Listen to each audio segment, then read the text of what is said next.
Gubernur Jawa Tengah berharap jalur jalan tol Semarang, Demak yang selama ini sudah tak lagi layak sebagai jalur transportasi dapat terbantu dengan pembangunan tol. Lebih istimewanya lagi, inilah jalur tol pertama yang akan melintasi rawa tidak seperti pada umumnya. Sama dengan aturan baru itu aman gitu. Ya, hari ini kan ada rapat ya. Hari ini ya, hari ini saya tunggu, saya kontak Bu Menteri kemarin. Ya. Menyikapi itu ya? Iyalah, iya, kita siapin itu. Oke.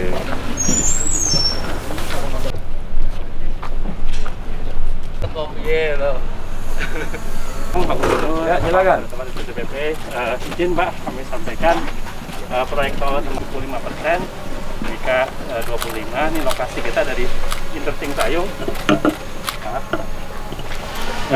Interchange Sayung, kemudian Ganjar Pranowo menyampaikan dengan pilihan jalur baru sedikit banyak akan mengurai kemacetan di lintas Pantura tersebut.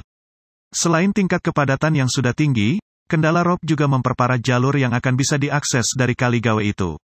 Direncanakan panjang jalan bakal mencapai 16,31 km dan sebagian berada di atas rawa-rawa. Sehingga para pelintas jalur ini akan disuguhi pemandangan yang tidak seperti biasanya. Bukan hanya itu, namun meski dari segi jarak makin jauh tetapi dapat dipastikan waktu tempuh jauh lebih singkat bila melalui tol tersebut. Proyek itu diperkirakan bakal tuntas pada Oktober tahun depan dari rencana semula pada akhir tahun 2022. Kualitas bahan yang dipakai pun merupakan produk baru yang lebih modern serta memiliki standar mutu yang lebih baik. Parah. Sehingga kita dihadapkan pada situasi yang tidak mudah. Beberapa kali kami mencoba studi, mengundang para pakar untuk menyelesaikan ini, dan secara keseluruhan belum tuntas. Bahkan pada saat Perdana Menteri Belanda waktu itu datang ke sini, saya ajak jalan-jalan untuk melihat kondisinya dan saya dibantu kekuatan dari para ahli dan ingin mereka membuat penanggulangan rob itu dengan organik. Bapak Ibu, pada saat sistem organik itu ditanam, disapu sekali sama ombak selesai. Datanglah kemudian tim berikutnya dari Belanda ini, kemudian dia menyampaikan tahap-tahapannya, kira-kira butuh waktu 10 tahun. Pada saat itulah saya sampaikan sama Pak Danang, Pak, tidak bisa Pak. Gimana kalau desain-desain jalan yang akan kita buat itu nantinya sekaligus menjadi tanggul? Waduh, ini nggak gampang Pak. Iya, kalau gampang yang menyelesaikan banyak orang. Karena ini sulit, maka kita selesaikan bareng-bareng. Itu ceritanya. Maka saya mengapil agar kemudian dibuat desain yang memang tidak gampang itu. Dan terima kasih waktu itu dipaparkan termasuk bagaimana konstruksi yang akan dibuat di dalam laut itu. Dan teknologi dengan menggunakan bambu, seperti tadi contohnya ya Mas, terima kasih dibuat. Saya sampai ini masih penasaran Pak. Pengen nonton saya uji cobanya itu seberapa. Baik teori dan simulasinya dulu sudah pernah dipaparkan, dari berbagai lapis ditekan, dan kelak kemudian dia akan solid di situ. Saya senang karena saya lihat wajah-wajah insinyur Indonesia yang mengerjakan itu, dan kesempatan itu mesti diberikan. Dan kalau hari ini progres itu sudah muncul, 28 Oktober nanti ya, Andi mau kita selesaikan, ini menjadi harapan banyak orang. Tidak hanya jalan saja, tapi sekaligus sebagai tanggul. Tidak hanya tanggul saja, karena ada area yang kering. Tidak hanya itu saja, area ini punya manfaat yang tinggi. Apakah nanti ini akan menjadi reservoir? Apakah kemudian akan dimanfaatkan? Memang pada saat itu saya mengingatkan, awas ya, area yang kosong ini jangan lagi dibuat bangunan yang masif, apalagi yang kurang mempertimbangkan aspek lingkungan. Ini yang ada. Maka sebenarnya kunjungan Bapak-bapak sekalian buat kami sangat berarti. Untuk apa? Untuk meyakinkan pada publik progresnya bagus, pekerjaannya bagus, dan kemudian ada harapan masyarakat, ya, Kaligawe tidak akan macet, ada alternatifnya. Karena dari Semarang sampai ke Demak, sampai ke Kudus, Bapak Ibu tahu, orang kaya Indonesia itu dari Kudus, atau karena tempatnya kudus gitu ya. Sehingga industri yang tumbuh di sana juga luar biasa. Pengusahanya sudah protes sama saya. Mas Ganjar, ini masa kali gawe nggak bisa diselesaikan? Ya bisa, tapi itu takes time dan butuh duit yang banyak.